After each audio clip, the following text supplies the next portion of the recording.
I'm Charl. Welcome to the Battlefield to Blessing podcast. Wonderful to have you listening in with us today as we speak to my friend Colin. Colin is a complementary health practitioner. He's been involved in pastoring of churches, and he's also a missionary. So a man of many talents and has a lot of experience in the whole world of trauma and counseling people who have been traumatized, and then also dealing with their pain in the complementary health world. And we're going to chat to Colin about all these ideas again. Colin, welcome back to good to be here, Charl. To the podcast. Good Thank to have you with us. Yeah. Well, Colin, let's get started straight away with let's talk a little bit about the complementary health side of things, of people that have been traumatized and struggling with psychological issues, which we have spoken about before, where pain, physical, real pain, starts coming to the fore in the person's body. Yeah. What's the reason for that? Yeah, so sometimes things can trigger people where they've had a traumatic experience and a situation reoccurs, or a person shouts too loudly, or even an anniversary of a traumatic event can trigger a pain or feeling of illness. And usually they don't put the two together. So they will think, oh, I've got a bad back, or I can't walk. And they'll go and see a doctor, who then does a bit of a check, gives them some anti-inflammatories, which is fine. But it doesn't help. And now what next? So there's this whole process of trying to sort out a pain in the body without realizing that it's actually something that's a traumatic thing that was just simply triggered. And this can carry on for weeks. It can carry on for a long time, yeah. So I saw somebody, if I can tell that story. Yes, please go ahead. She was about early 20s. She was a nurse.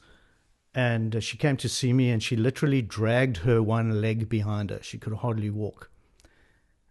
So I checked her out, and there was nothing that should have been causing that as far as I could see. And she was working in a hospital, so she had an x-ray and everything already. So as I spoke to her, I discovered that she was moving into the oncology ward in October, okay? A different department. Different department. She was moving into oncology ward. I said, is there something about that you've worried about? And she said, no, not really. I'm looking forward to, I love helping people and so on. I just cannot do my work. I'm so frustrated with this pain in my leg and this lameness. And as I spoke to her, I said, well, tell me, did you ever have anybody who had cancer before? And her face just went pale. She said, yes, my grandfather, and he died last October. And as she said that, you could see the penny drop, that she was going into oncology ward, and this was an anniversary month on top of it, of her grandfather, who she loved, yes, who had died. She went out of that appointment. She came back a few days later, and she was walking. Still painful, but walking.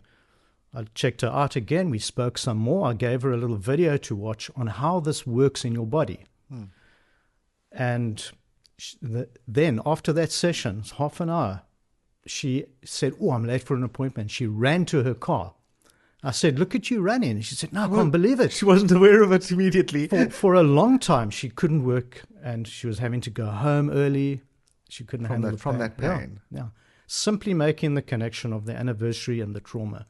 Your mind then, what happens is your unconscious mind comes to the surface. You become aware of the problem, that it's not a physical pain, it's a traumatic thing that's happened to you. And as soon as it comes to your rational mind, you're able to see it for what it is. And you can reason with yourself. You can say, oh, that's what it is. Wow, that is a terrible thing that happened to me, but that's why I've got the pain. But as you've mentioned before, the pain's real. It's real, very real. It's not psychosomatic. It's not something that just you just think is there, which isn't really there. Exactly. That's right. Real pain. Yeah. It's quite incredible to think of the power of our minds that can create that environment, but then also the idea of the fact that we can actually control our minds. And I think that's a big thing. You know, I was having a chat with my son the other day, and he said to me, and he struggled a lot with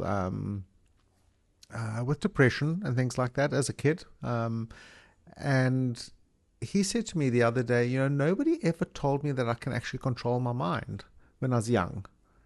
And one doesn't think of telling that to a little kid, you know. Yeah. But he was fascinated by the idea, you know, as he grew up, to find out that he could actually control his mind.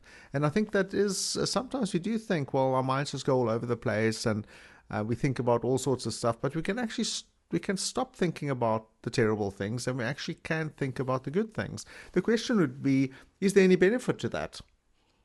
Is there benefit to that? To thinking about the good things, to control our minds. Yeah, of course. I mean, I think we've spoken before about how the Apostle Paul, who had been through so much, he was given advice to a church in Philippi who were very concerned about him, and they had gone through the ringer, you know, with persecution and things. And he said, here's a little list of things to think about. And then the God of peace will be with you.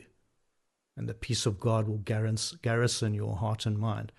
And it's things like, you mentioned it before, things that are noble, things that are true, the beautiful things in life. Think about those things, he says. Yeah, if you can look around and see what we're thankful for and think of those things, it does help. But controlling our mind is not always that easy. So there are some therapies around, like talk therapy. People talk about tapping. I don't know if you know about that. No, it's things that some people think are pretty weird. But really, we are made like that. God has made us so that we can create new neural pathways in our brains. So that's physically what's happening. Is that the physical side, or the physical side effects of thinking about the good things? Yes, it actually then can create a new neural pathway in your mind where you start to use that more. So it's reminding yourself of the truth, talking the truth to yourself, thinking of the things that are good, and not always dwelling on those negative things. Yes. Now you've got experience in ministering to, counseling, helping, supporting brothers and sisters in Christ who live in very hostile political environments. And I say hostile to the church, hostile to Christianity. Yeah. How does one encourage them along these lines? Because surely they must be scared. Surely they must be traumatized by the fact that they can end up in prison, that their family will be taken away from them. They might be sent to an educational camp or whatever they call these asylums. How does one use these sorts? I mean, you quoted scripture. Yes. You know, how does it affect people under those circumstances? Look, it's not a quick fix. So when I say quoting scripture and reminding yourself of the truth, it's not a quick thing. I mean, I've known people that have been through trauma in these areas, and the advice they're given is why don't you just pray about it? Why don't you just forgive those people? Something like that. It sounds so easy and simple, but I think it really takes a lot. And if God is not helping you, it can take years.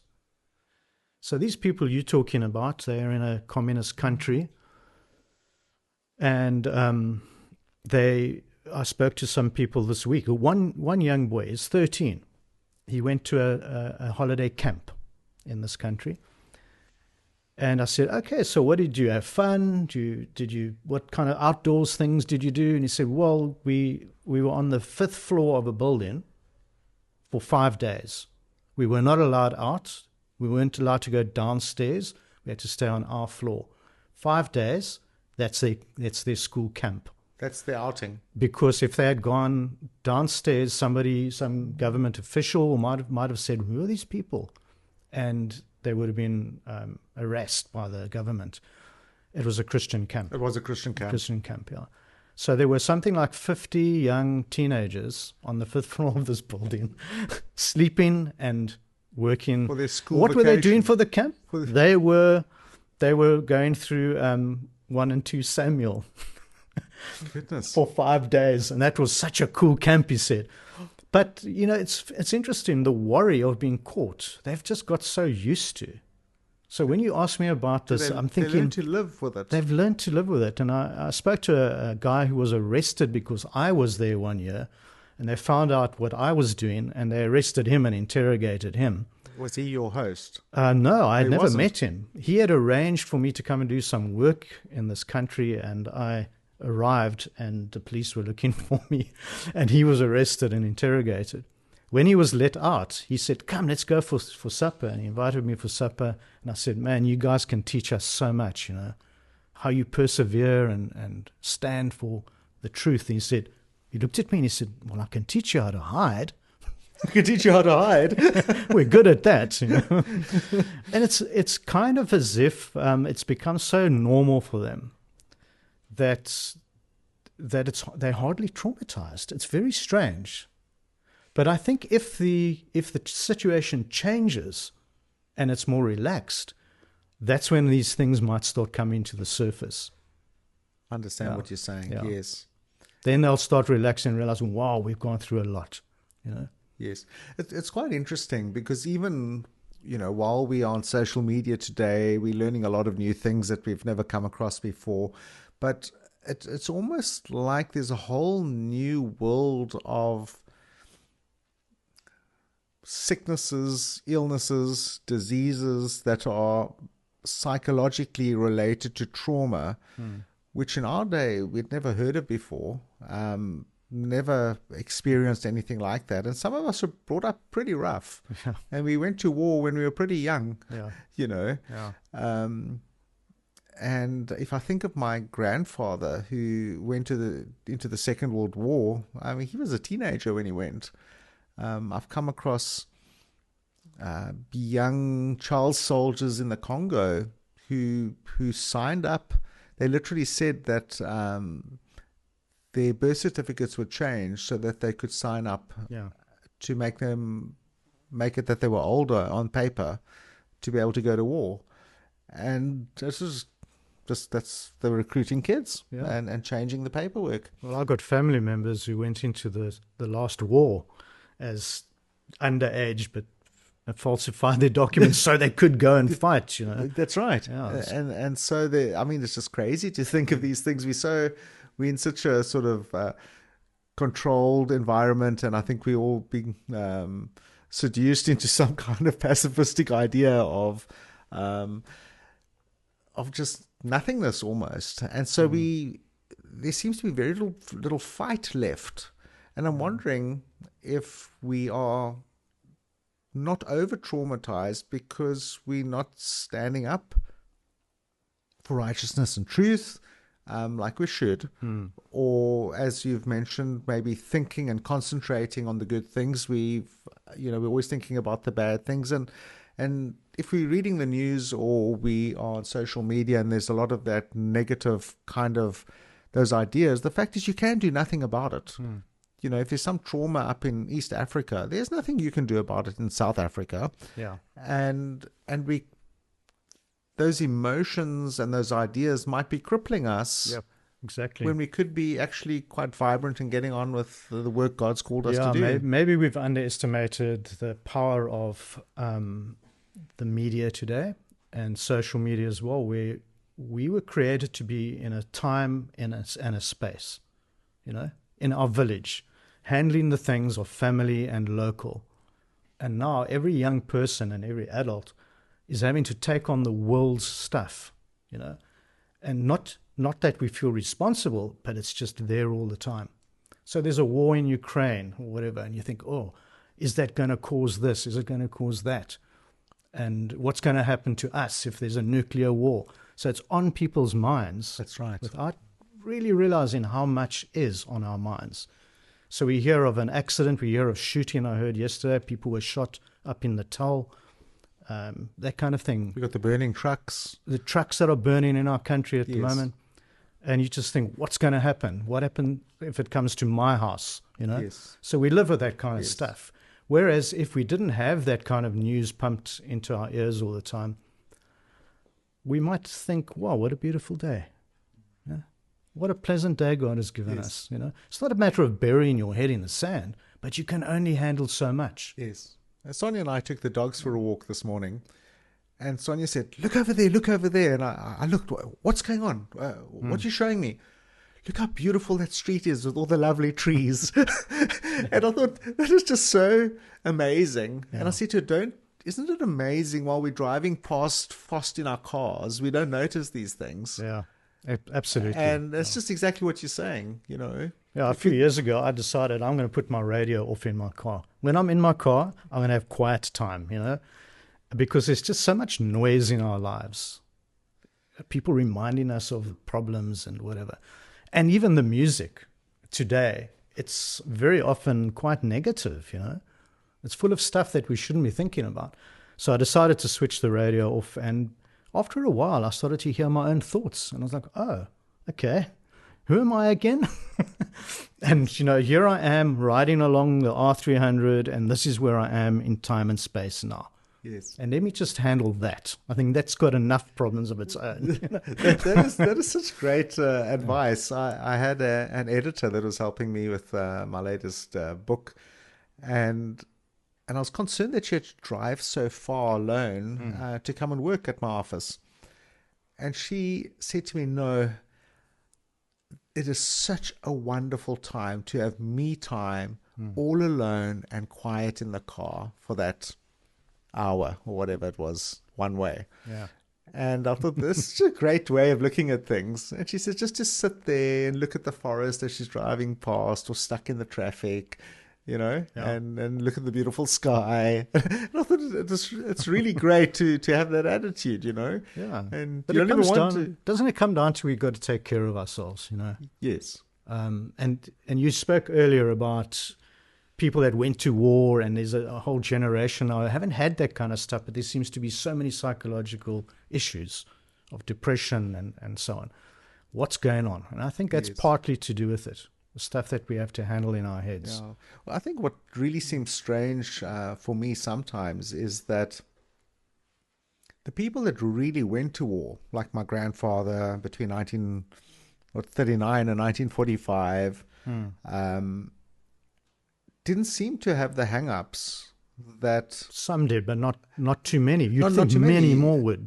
Yes, and it wasn't... And I don't know if they were suppressing it or if... I don't know. I was too young to ask those kinds of questions when before he passed away. But yet today we've got major trauma and things, and people are literally, psychologists and psychiatrists are saying it's because of our make-believe world on our phones that's causing a lot of this trouble today. So we've got people playing war. We've got people, wanting to be in a movie lifestyle. Literally, I've children in the townships, and when we say townships in South Africa, we're not talking about the suburbs, we're talking about shanty towns, saying to me, all of us want to be like the people in the movies. And so their whole world revolves around having, they're living in a shack, but they want that expensive clothing and that name brand on, and they're wanting to show everybody on social media how cool they are. Apparently cool's not the right word anymore. I don't know, maybe how sick they look. And that pressure's there all the time. And with all this, people are being traumatized from, it almost seems like a make-believe world that doesn't exist. Absolutely. It's fake. It's fake. It's fake. It's fake. Yeah. And people, like a young girl that I know that's battling with eating disorders, and what's causing that? I'll tell you something. A lot of it is the pressure from peers and things like Instagram. Sorry, Instagram. I also watch Instagram. Yeah. But you know what I mean? There's all these people putting out their best life, and that's the pressure's on to be like that. And it's so fake.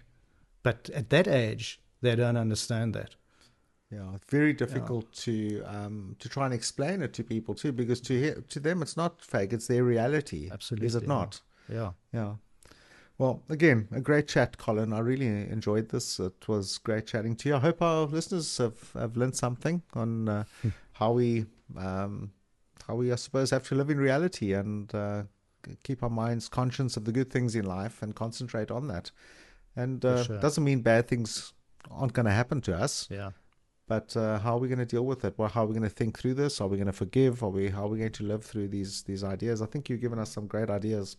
Can I maybe say it's if people are affected by this broken world, it's okay. Because we all are. We're living in a broken world. We're not meant to be living in this kind of trauma.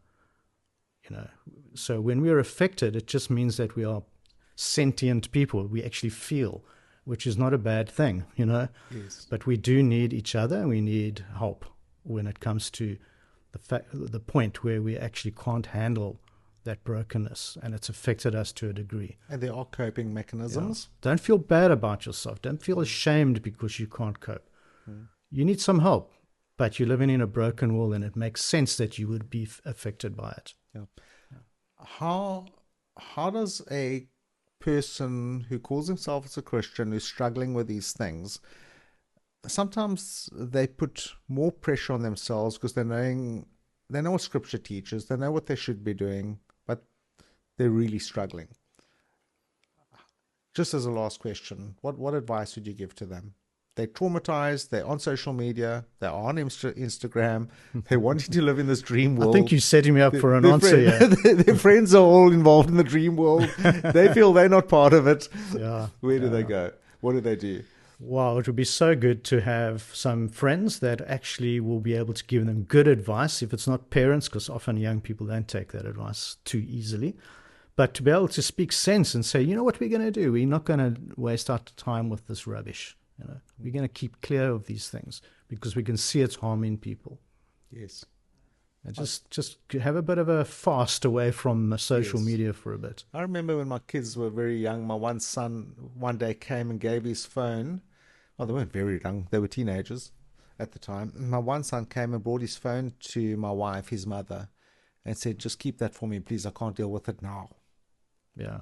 Good. And I thought, how mature is that? Absolutely. And that was so great. He came and fetched it a few weeks later. He might have not had it for 2 or 3 weeks, which is a long time. I mean, some children can't do without their phone for 10 minutes. Yeah. And then... but parents should not be afraid to actually say, you know what? Time out. Taking this away. Time out. That's right. Yeah. Well, Colin, thanks again. God bless. Thank you very much. Keep up the great work. And Thanks, friends, keep on fighting the good fight of faith. Thank you very much for joining us. And please listen in again next week.